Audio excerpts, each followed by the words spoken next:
Hey everyone, it's J-Belle and this is Geeky Vices where on pretty much a weekly basis I talk about whatever random bits of pop culture geekdom I'm into lately. So just so everyone knows, this is unedited, unrehearsed, and unhip. I don't really care what's the latest and greatest. As I said, it's just me talking about whatever I've been into lately. So yeah, that's part of the joy of this. So enjoy or don't. Hopefully you do. So anyways, oh, and also, I will forewarn people. I try not being too spoiler heavy, but there are probably gonna be some trickling through. So it's just a matter of take it with a grain of salt. So, anyways, this past week I had a really bad day, and so basically within like 24 hours, I managed to binge watch all of the new Netflix series. I'm sure some of you knows the trend yet so far that I watch Netflix a lot. That is very true.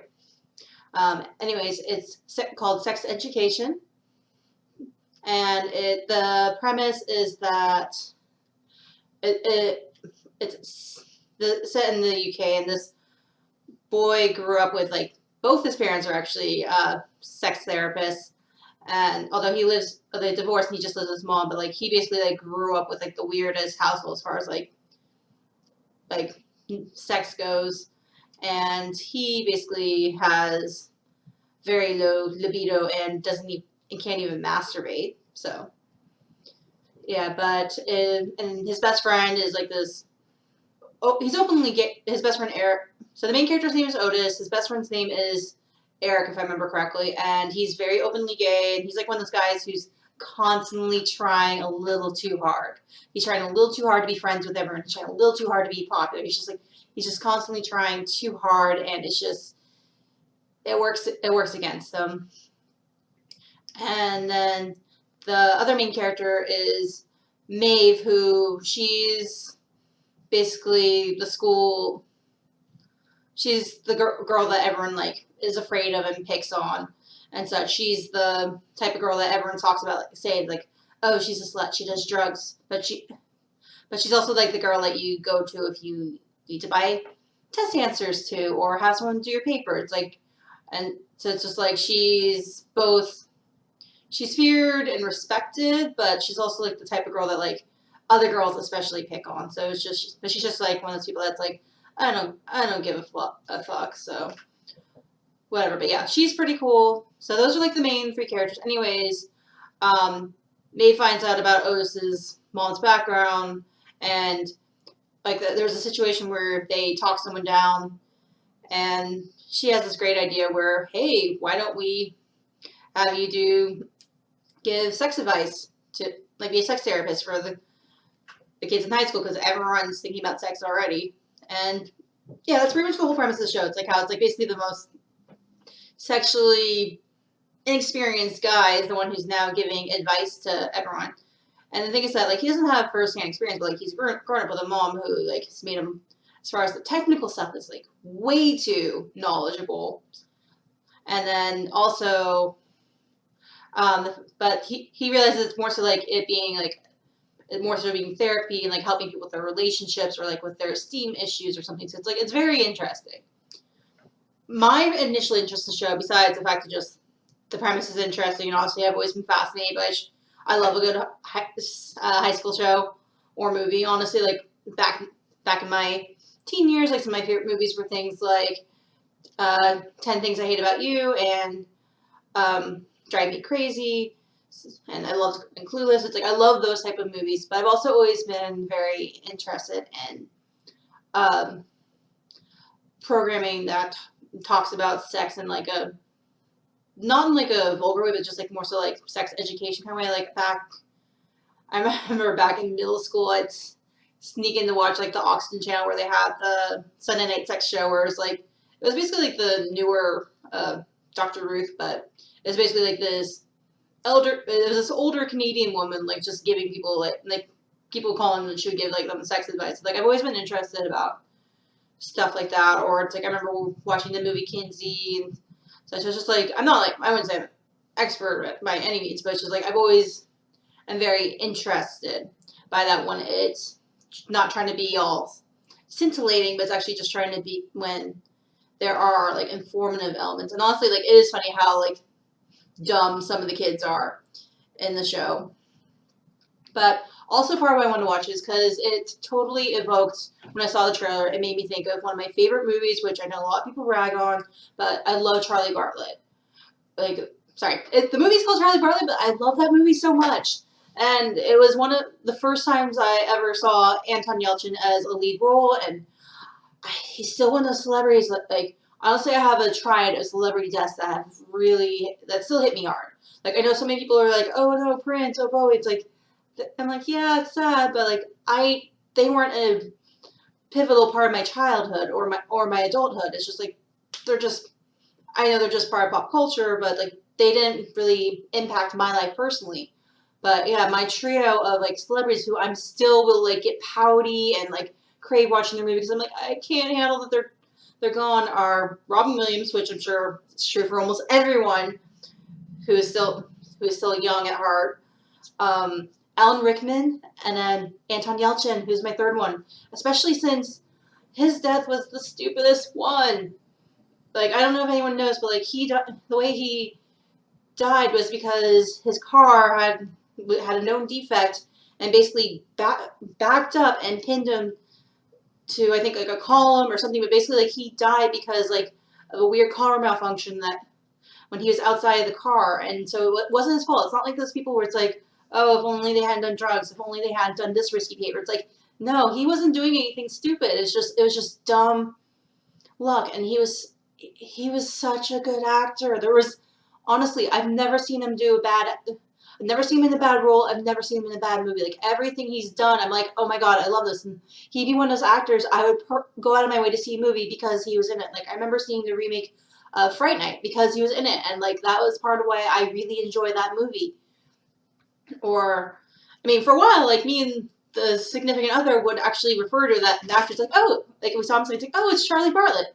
Kind of like how if I see something with Terry Crews, like, I would probably be like, oh, it's the Shiny Man, because that's what I called him from White Chick. So, like, for me, Terry Crews will always be the Shiny Man. But, yeah, anyways, as I said, like, this series totally evoked the memories of one of my favorite movies, Charlie Bartlett, where the whole premise was that it was kind of this outsider kid who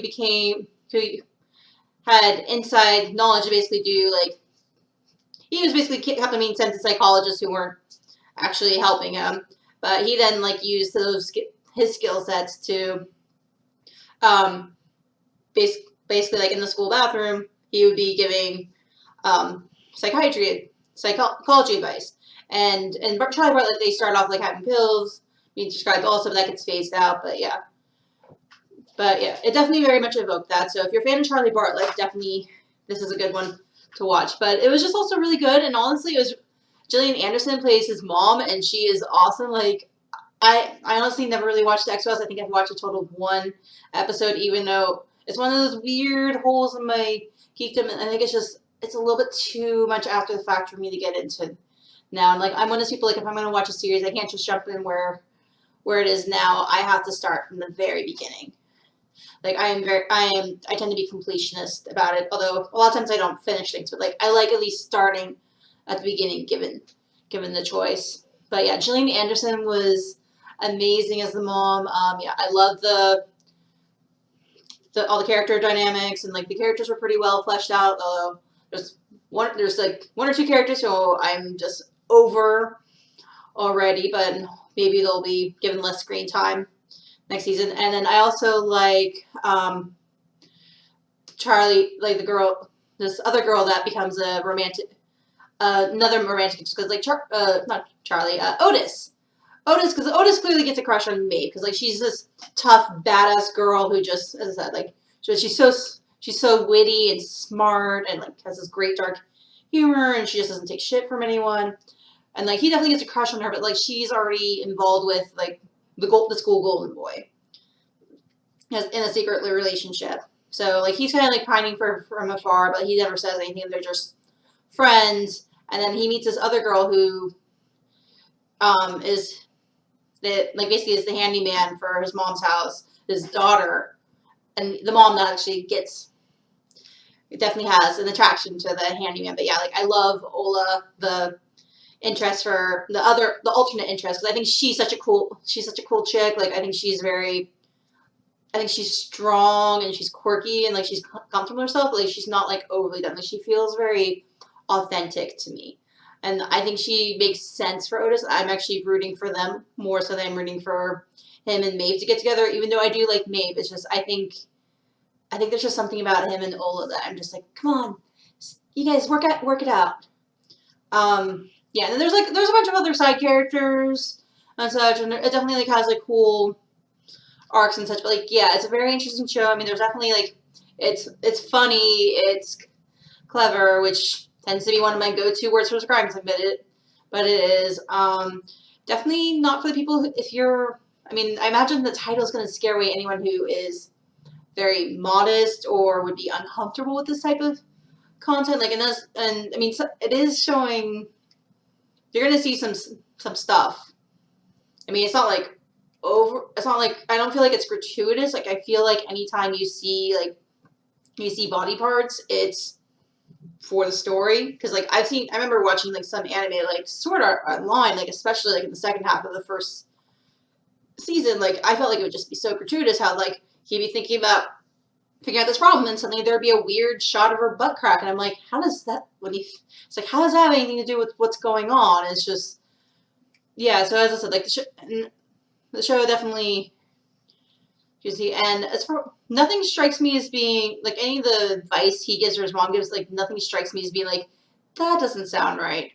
And one thing I do really like about the show is that it's definitely very inclusive as far as like having like LGBT characters. I mean, as his friend's openly gay. The golden boy is raised by two moms, which I thought was awesome. Yeah, one of the relationships he has to help out is a pair of lesbians who've been best friends for forever and came out at the same time, so they just decided to jump into being a relationship together. So yeah, it's all sorts of good stuff, and it's interesting as we see more of Otis's issues arise. And like a part of what I do like is that they're not just being like, oh, I'm asexual, because not that there's anything wrong with that. Like I don't think he is, but it's just like I feel like it's a spectrum. Like there's not most people aren't going to go from one extreme like, okay, I have a sex drive, to being like I'm completely asexual. It's like I think it should be okay. It definitely should be okay that there are people who are more in the middle ground. Like they might have a lower libido, but they are still interested in and having both an emotional relationship and probably eventually and also a physical relationship. And it's like that is, I think, something that is realistic. And I think sometimes, I mean, I remember one of the few times that the show House bothered me was the fact that they did have like as one of the little side like clinic people be that it was an asexual couple, and it turned out that it was the wife was being asexual for the husband's sake because he was, and the husband had a medical issue. It's like it felt like it just completely disregards like there are some people who are legitimately asexual. And that's a whole other thing. Like that, if you're interested in that, like I find that topic interesting, but I'm not going to spout on that because I'm not, and it's not my area of expertise, and I don't want to speak on behalf of people who identify that way, but yeah. But yeah, I do like how, as I said, there is a diversity to the show that is great, and there's good, like, I love how, like, there's ethnic diversity as well, like, the popular kids are diverse, and, like, one of them is also someone who's openly gay, who hates the best friend so much, and yeah, and the golden boy is ethnic, as I said, like, I like how there is diversity in the show, and there's also social and economic diversity, too, I would say, but yeah, I will say the characters I am over Adam Groff, who he's the headmaster's son, but he's a big dumb guy, like, who makes really, really bad decisions. Like, he just keeps on getting passes, and he keeps on just making the worst decisions, and then wondering why things are going wrong for him. And I realize his dad is a total jackass. Like, his dad just is like, I remember, like, there's a later episode for prom where the mom's just trying to take a picture of the dad and the son together, and, like, the dad won't even, like, put his arm around the son. Like, the dad is just perpetually disappointed in him. Like, nothing he does is going to be good enough. And it's just like, and part of it's like, okay, yeah, you are a dumbass, like, but still, you don't deserve that much of harassment from your dad. But yeah, it's just like I just don't like how he's like a bully and dumbass. And like I'm just over.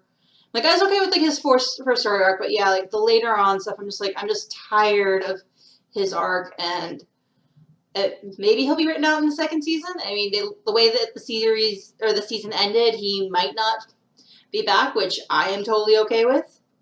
And actually, I'm kind of hoping for that because I'm over him, and I think that his ex-girlfriend from like the first couple episodes, I think she's so much better off. Like she's one of those like dumb, sweet girl, like popular girls, and like yeah, she's so much better off. Like I'm rooting for who she's currently with because like he's also like it's also like another it's a sweet dumb guy. It's like okay, you guys are good together because like you guys are both good natured and well intentioned, and you're just not like lashing out because things don't go your way. And as like I'm just over Adam, and I don't like the headmaster, and I'm hoping they'll have maybe some of the other teachers showing a little bit more. But yeah, and also we don't know what's gonna happen with me because yeah, so there's some good cliffhangers. I definitely imagine there's gonna be second season because like the series is so good. And I imagine the title's gonna suck people. And I know there like one series I haven't watched yet, but I've heard good things about that. I know did not get renewed for a second season. Everything Sucks. Like I've heard that's supposed to be really good. I know that one didn't get renewed, but I imagine this one's gonna attract a wider audience because like it's a very strong concept. And yeah, it's a very fleshed out characters, and I feel like it's not gimmicky, which I think was my reason part of why I haven't tried watching Everything Sucks yet because like it seemed, I mean, besides it being set in the 90s, which for me is the main reason I wanted to watch it, I'm like, I'm not feeling drawn to these characters from the trailer, but we'll see. All right, but yeah, anyways, as I said, like I would highly recommend watching Charlie Bartlett in addition to this show. Trying to think what else would be good. Probably.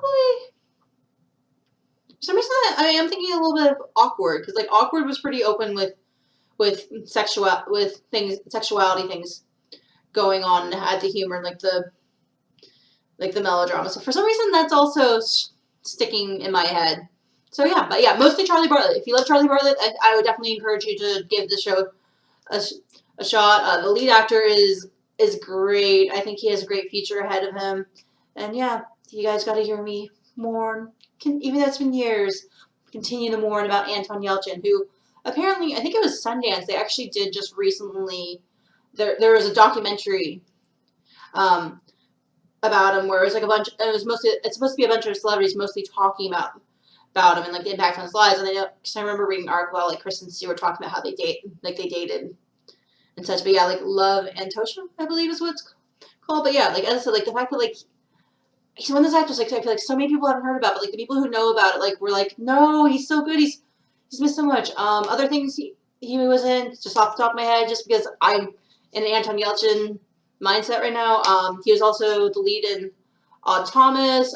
He played Chekhov. Most people are gonna know him as being Chekhov in Star Trek. He had a great episode when he was young on Criminal Minds as a psychopath, a sociopath who hasn't killed anyone yet, but is clearly going to. And that was a really, really good episode. Yeah, those are the main ones I can think of, just as I said, literally off the top of my head. One I haven't seen that I know is like, I think might have been his last one, is Thoroughbreds. I really, really want to see it because it looks like it's a good dark comedy. I've heard mixed reviews, but I have heard from some people I trust that they did enjoy it. So yeah, all right. Anyways, until next time, see you guys later. Bye.